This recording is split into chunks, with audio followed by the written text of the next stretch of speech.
ideologies are fragmented religions, essentially. They use the same symbolic understructure, but they only tell part of the story. I could give you a quick example of that. I'll do it very quickly. So when the American West was settled, it was settled on the wave of an ideological story. Right. And here's the story.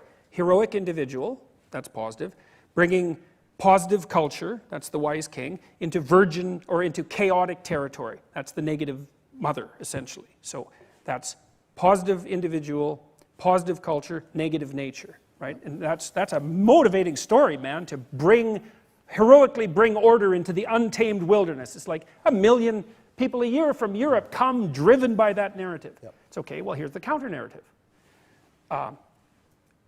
Raping and pillaging individual, bringing the desolations of tyrannical culture into the virginal, wonderful, environmental, what would you call it? Utopia? Yes, of nature. Yep. It's like, yeah, man, you can get a long way with that story too. Yeah. But they're both half the story. So you just put those two things together and you have a religious story. It's like, well, the individual is heroic, but also is an adversary, and a cruel adversary at that. Culture is the wise king, but it's also the evil tyrant.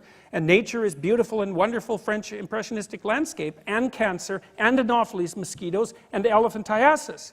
And so if you are properly oriented in the world, you tell yourself both those stories, and you say, oh my God, they conflict. It's like, yeah, they do, man, that's exactly right. Okay. So an ideology just pulls out a subset of the religious characters and says, this is the entire reality. Right. It's like, no, it's not. Right. It's a parasitical meme, essentially. An ideology is a parasitical meme on a religious substructure.